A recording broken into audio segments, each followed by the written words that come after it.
கோபுரம் டிவி நேயர்களுக்கு இனிய வணக்கம். இன்று பிறந்தநாள் காணும் மற்றும் மணநாள் காணும் அத்துணை சகோதர சகோதரிகளுக்கும் எங்களது இனிய வாழ்த்துக்கள். பாபாவின் ஆசிகளோடு பல்லாண்டு காலம் நீங்கள் எல்லா வளங்களும் செல்வங்களும் பெற்று நலமுடன் வாழ வாழ்த்துகிறோம். பாபா அழைக்கிறார். அவரின் பொன்மொழிகளை கேட்பதற்காக, நம் பிரச்சனைகளை தீர்த்து வைக்கும் அற்புதமான கூட்டு பிரார்த்தனை செய்வதற்காக, மேலும் மனம் ஒருநிலைப்படவும் மனம் அமைதி பெறவும் அற்புதமான தியானம் செய்யவும் பாபா அழைக்கிறார். பாபா நம் கரங்களை பிடித்து அழைத்து சென்று அற்புதம் நிகழ்த்தவிருக்கிறார். வாருங்கள், பாபாவின் பொன்மொழிகளை தரிசனம் செய்வோம். அன்பு குழந்தையே, கவலைப்படாதே.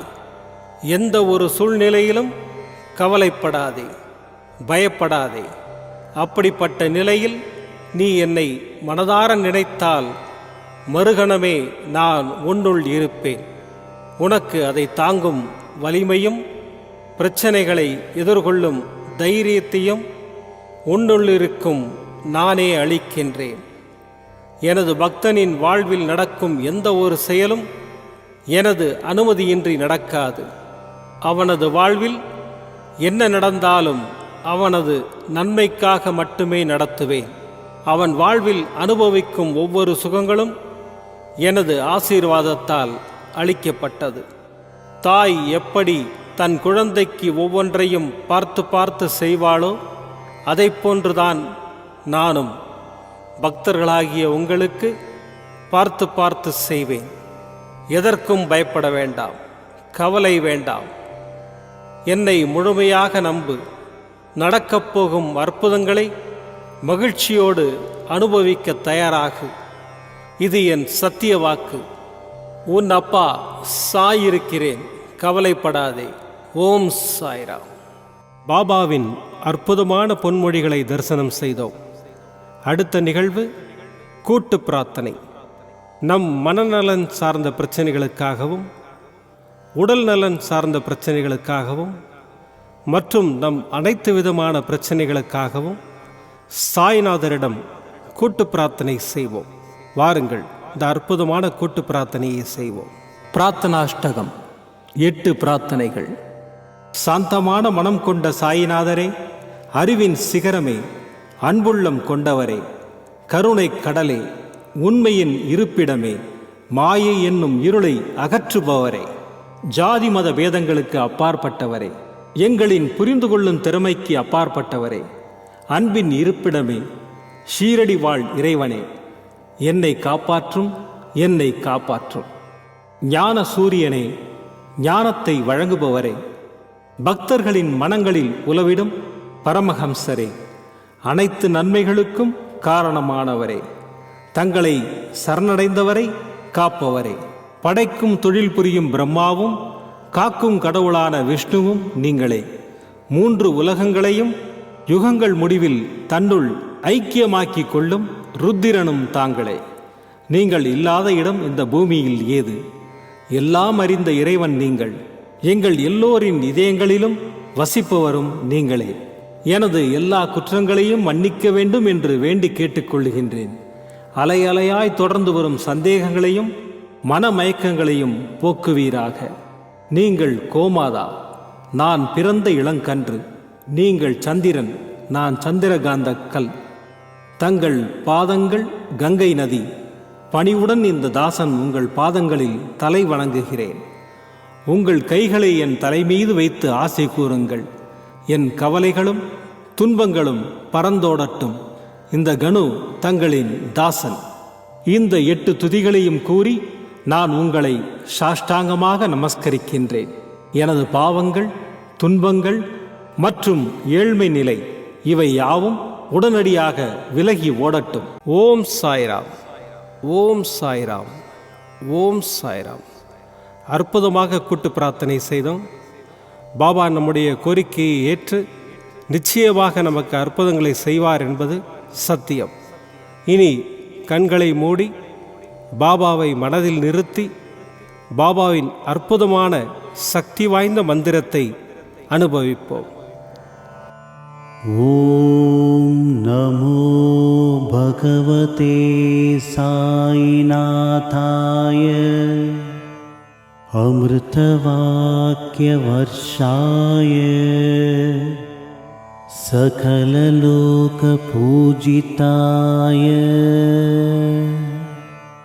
सर्वदोषनिवारणाय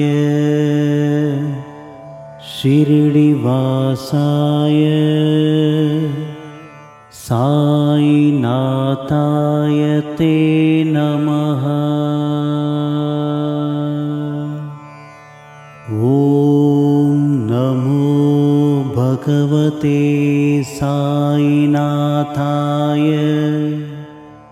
अमृतवाक्यवर्षाय सकललोकपूजिताय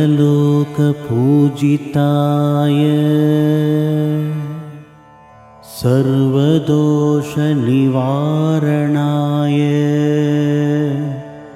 शिरडिवासाय साईनाथाय ते नमः। ॐ नमो भगवते साईनाथाय अमृतवाक्यवर्षाय सकललोकपूजिताय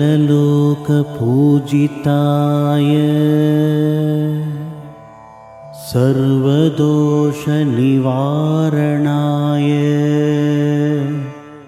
शिरडिवासाय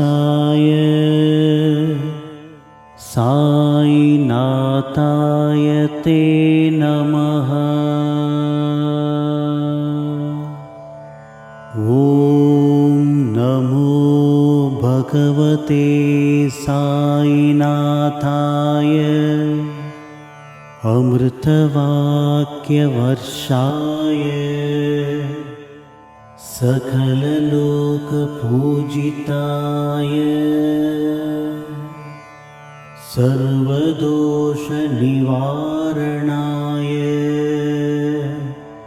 शिरडिवासाय साईनाथाय ते नमः। ॐ नमो भगवते साईनाथाय अमृतवाक्यवर्षाय सकललोकपूजिताय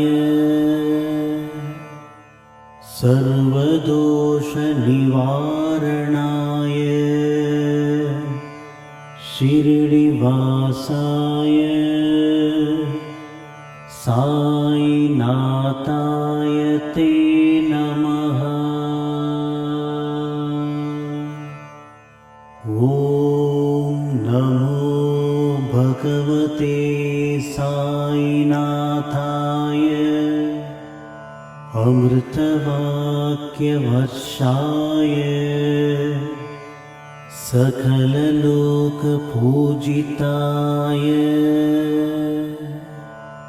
सर्वदोषनिवारणाय शिरडिवासाय साईनाथाय ते नमः।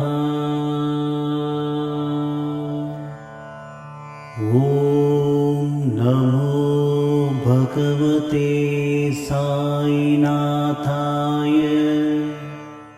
अमृतवाक्यवर्षाय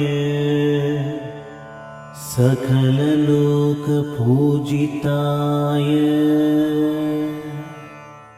सर्वदोषनिवारणाय शिरडिवासाय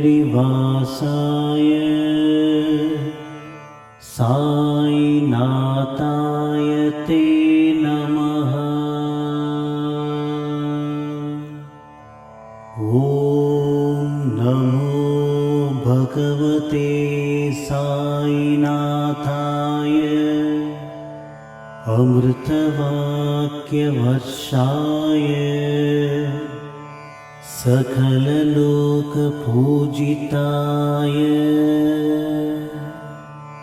सर्वदोषनिवारणाय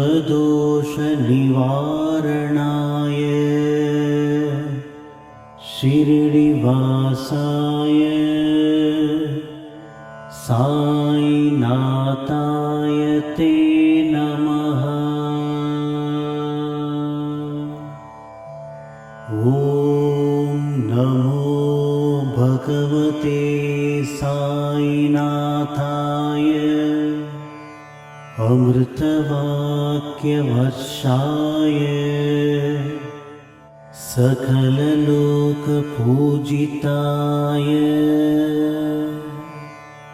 सर्वदोषनिवारणाय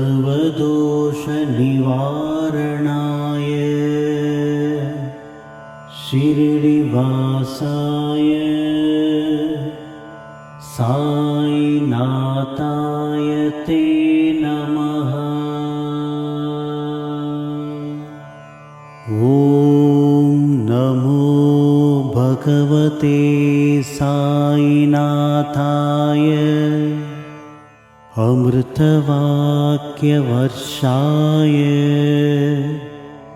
सकललोकपूजिताय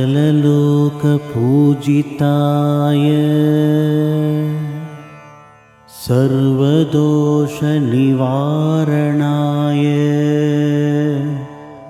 शिरडिवासाय साईनाथाय ते नमः। ॐ नमो भगवते साईनाथाय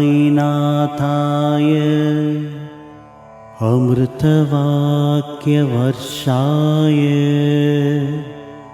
सकललोकपूजिताय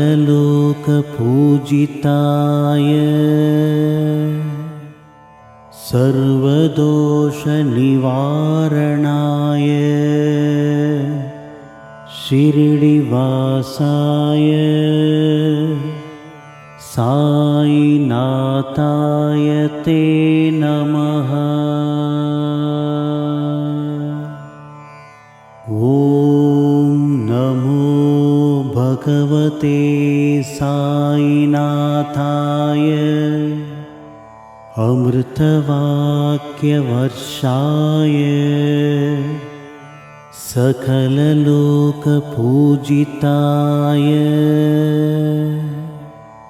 सर्वदोषनिवारणाय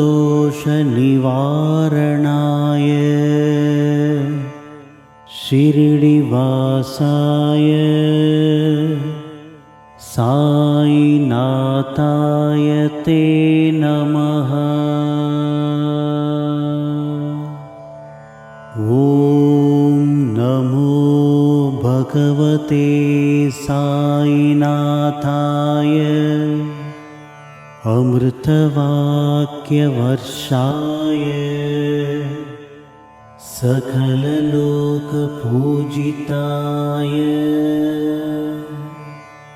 सर्वदोषनिवारणाय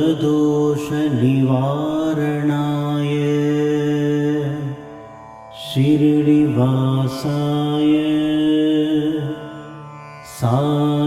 साईनाथाय ते नमः।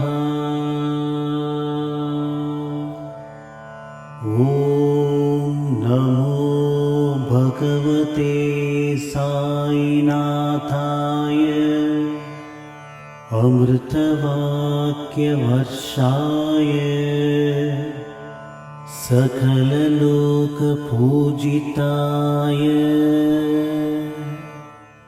सर्वदोषनिवारणाय शिरडिवासाय साईनाथाय ते नमः। ॐ नमो भगवते साईनाथाय अमृतवाक्यवर्षाय सकललोकपूजिताय सर्वदोषनिवारणाय शिरडिवासाय साईनाथाय ते नमः।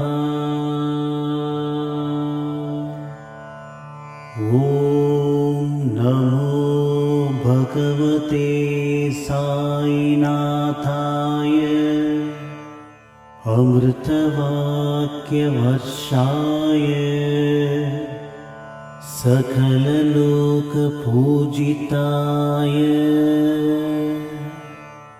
सर्वदोषनिवारणाय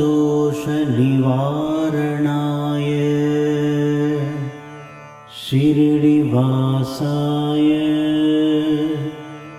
साईनाथाय ते नमः। ॐ नमो भगवते साईनाथाय अमृतवाक्यवर्षाय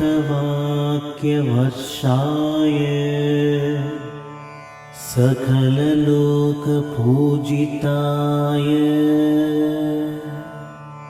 सर्वदोषनिवारणाय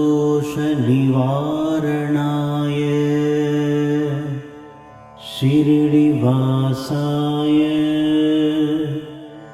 साईनाथाय ते नमः। மீண்டும் நாளை காலை இந்த அற்புதமான பாபா அழைக்கிறார் நிகழ்ச்சியில் சந்திப்போம். நன்றி, வணக்கம். விதம் விதமான பக்தி நிகழ்ச்சிகளை உங்களுக்காக தந்து கொண்டிருக்கிறது உங்கள் கோபுரம் டிவி. உங்களுக்கு பிடித்த நிகழ்ச்சிகளை லைக் செய்யுங்கள், உங்களுக்கு பிடித்த மாணவர்களுக்கு ஷேர் செய்யுங்கள். மேலும் சப்ஸ்கிரைப் செய்வதோடு மட்டுமல்லாது அருகில் இருக்கும் பெல் பட்டனை கிளிக் செய்து கோபுரம் டிவி நிகழ்ச்சிகளை உடனுக்குடன் தெரிந்து கொள்ளுங்கள். மற்றும் ஒரு மகிழ்ச்சியான செய்தி, கோபுரம் டிவி ஆப்பை கூகுள் பிளே ஸ்டோரில் ஃப்ரீ டவுன்லோட் செய்து கோபுரம் டிவி நிகழ்ச்சிகளை தொடர்ந்து கண்டுகளியுங்கள், பாருங்கள், ரசியுங்கள், பரவசமடையுங்கள். gopuramtv.com பக்தி பக்திமயம்.